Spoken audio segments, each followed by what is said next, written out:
Hello, Cedar Falls. Thank you. It's good to be back. Well, first of all, give Mark a big round of applause for the introduction and the great work he's doing. I also want to thank Mayor John Cruz, as well as Jim Krieg and the whole team here at Cedar Falls Utilities for hosting us here today. Give them a big round of applause. We've got our Commerce Secretary, Penny Pritzker, here, as well as Iowa Congressman Dave Loebsack and Attorney General Tom Miller. Yay, Tom. And I was reminded by the President that we have to give a shout out to a top 25 basketball team that you've got here in town. So, the President was lobbying me about putting them in my brackets. I said, it's a little early.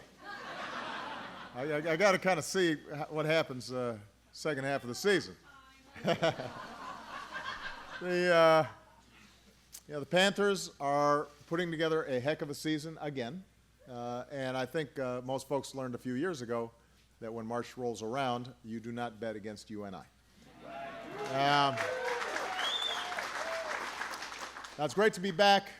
I've seen a lot of good friends. Unfortunately, they're not giving me time to grab a beer down at the pump house this trip.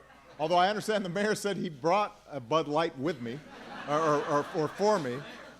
The mayor brought a Bud Light, and he's trying to sneak it around Secret Service. But obviously it's wonderful coming back to Iowa, even during winter. In fact, especially in the cold. These folks in Washington can't handle the cold. We know how to handle cold in the Midwest.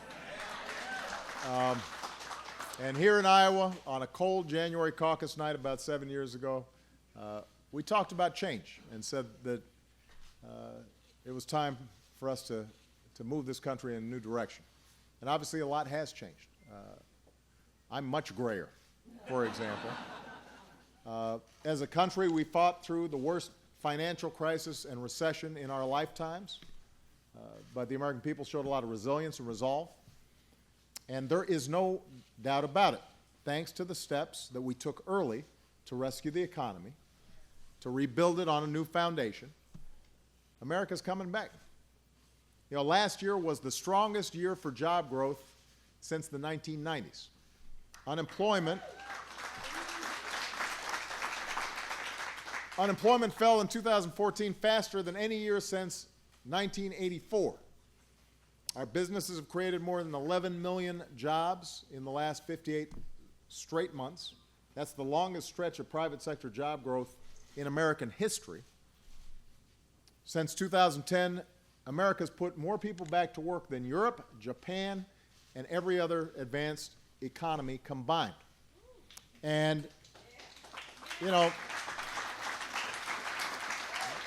a lot of folks talk about some of the jobs are being created in the service sector. They're not paying as much. The truth is, American manufacturing is in its best stretch of job growth since the 1990s. Manufacturing is actually growing faster than the rest of the economy. Meanwhile, America is now the #1 producer of oil and gas in the world. And by the way, you're saving about $1.20 a gallon at the pump over this time last year. So these past 6 years, we're trying, demanded a lot of hard work, a lot of sacrifice on everybody's part. But as a country, we have a right to be proud about what we've got to show for it. America's resurgence is real, and we're better positioned than any country on earth to succeed in the 21st century. Now, on Tuesday, I'm going to deliver my State of the Union address, and in my speech, I'm going to focus on how we can build on the progress we've already made and help more Americans feel that resurgence in their daily lives with higher wages and rising incomes and growing our middle class. But since I only got 2 years in office left, I'm kind of in a rush, so I didn't want to wait till the State of the Union to share some of my ideas and some of my plans. I've been traveling across the country, rolling out some of these ideas. Plans to help more families afford a home. Plans to make more students can attend community college without loading up with debt. Plans to make more workers find good jobs in high-tech manufacturing. And in the 21st century, in this age of innovation and in technology, so much of the prosperity that we're striving for, so many of the jobs that we want to create depend on our digital economy. Depends on our ability to connect and to shop and to do business and discover and learn online in cyberspace.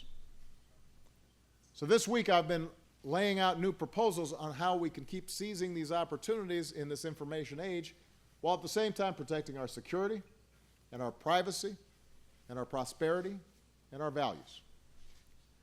On Monday, I announced new steps to protect American consumers from identity theft and make sure that your privacy is protected. Yesterday, I spoke at the Department of Homeland Security about how we can work with the private sector to better defend American companies against cyber attacks. Today, I'm in Cedar Falls to talk about how we can give more communities access to faster, cheaper broadband so they can succeed in the digital economy. And I'm not telling you anything you don't already know. Today, high-speed broadband is not a luxury, it's a necessity. This isn't just about making it easier to stream Netflix or scroll through your Facebook news feed, although that's fun, and it is frustrating if you're waiting for a long time before the thing finally comes up.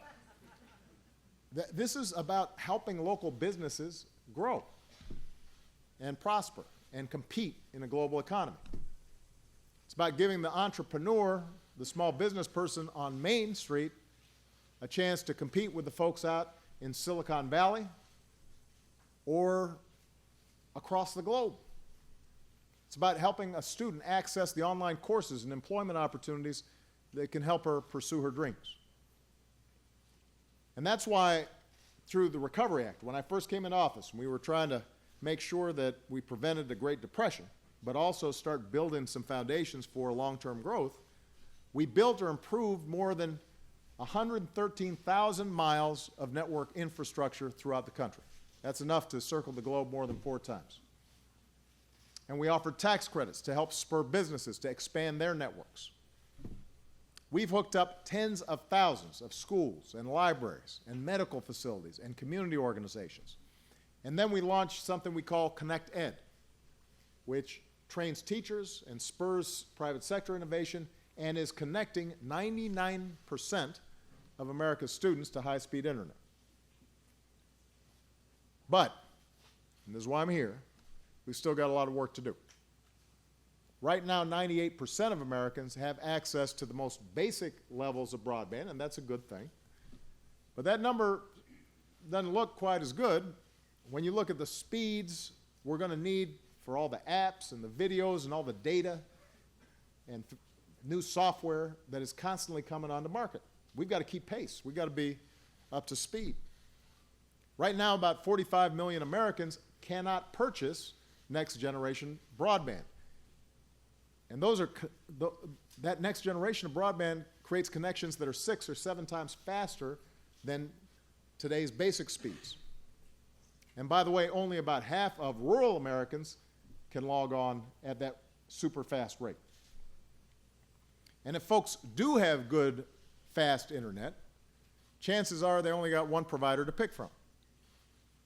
And today, tens of millions of Americans have only one choice for that next generation broadband. So they're pretty much at the whim of whatever internet provider is around. And what happens when there's no competition?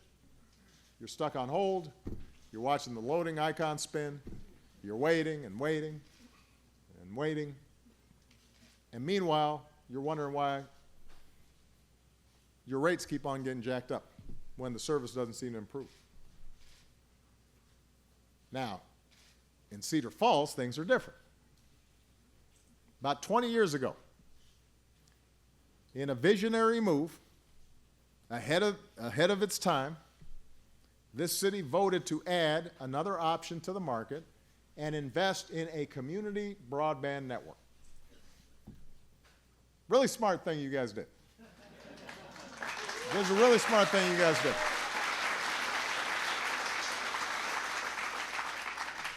And you've managed it right here at Cedar Falls Utilities. Then a few years ago, you realized that customers were demanding more and more speed. All the movies, all the increased data, Instagram, all this stuff suddenly is just being loaded up. And basically, you guys were like the captain in Jaws, where you say, we're going to need a bigger boat. So having already made the smart investment 20 years ago, about 5 years ago, you said, we got to upgrade to a fiber network throughout the city. And eventually, with the help of some federal funding, the surrounding rural areas as well. So today, Cedar Falls is Iowa's first gigabit city.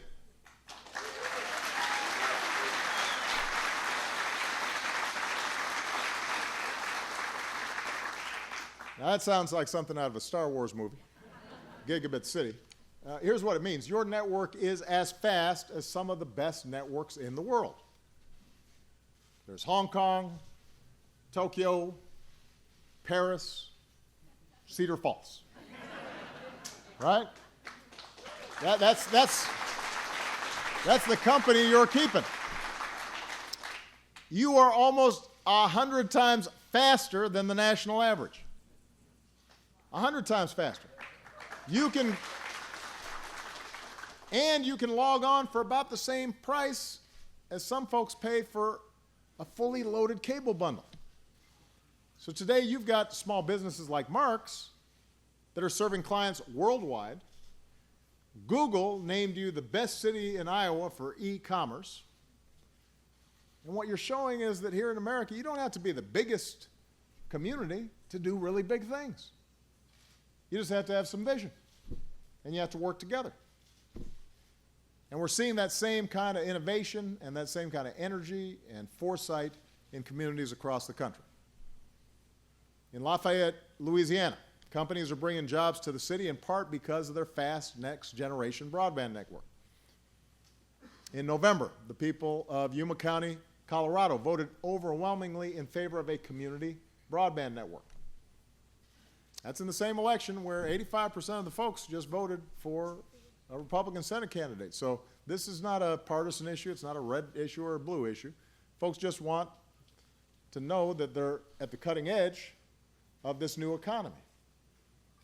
Folks around the nation want these broadband networks. They're good for business, they're good for communities, they're good for schools, and they're good for the marketplace because they promote efficiency and competition. Here in Cedar Falls, if you don't want the highest speed package, you can still choose between the Cedar Falls utilities or options like Mediacom or CenturyLink. It's not like you don't have choices. You can pick the company that offers the best service at the lowest cost for your family's needs. That's how free markets and capitalism are supposed to work. But here's the catch. In too many places across America, some big companies are doing everything they can to keep out competitors. Today, in 19 states, we've got laws on the books that stamp out competition and make it really difficult for communities to provide their own broadband the way you guys are.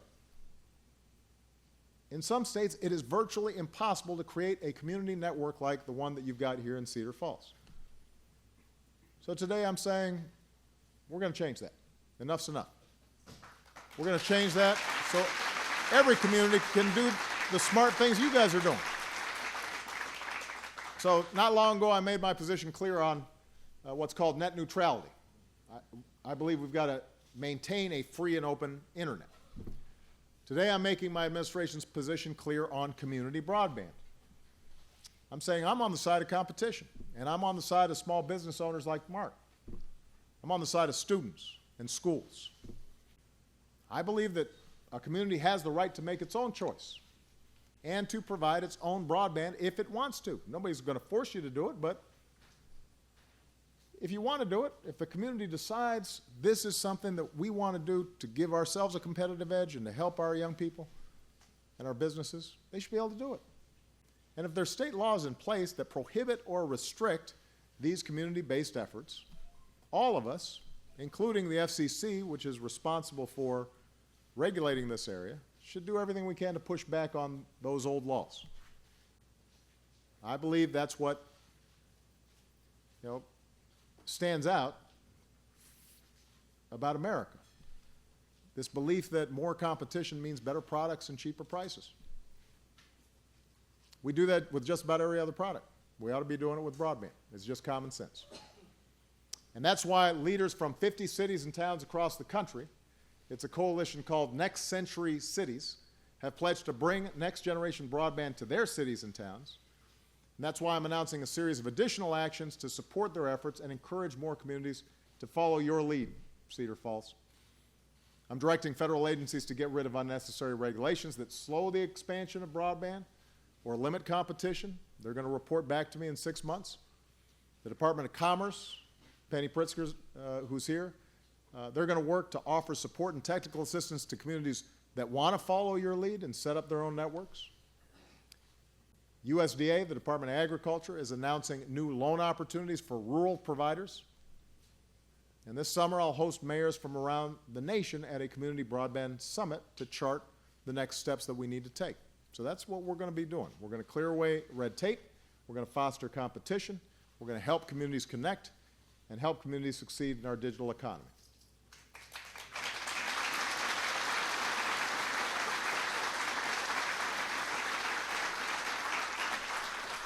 And the good news is we know it works because of you. You guys were like the guinea pigs on this thing. You took a chance and you made something happen. And you're supporting the jobs of the future through faster, cheaper internet. We want everybody to do that. Now, I want to leave you with a story of another community that has done this as well. Chattanooga, Tennessee. It's an old railroad town. Was once called the dirtiest city in the nation. During the recession, they were hit harder than most places.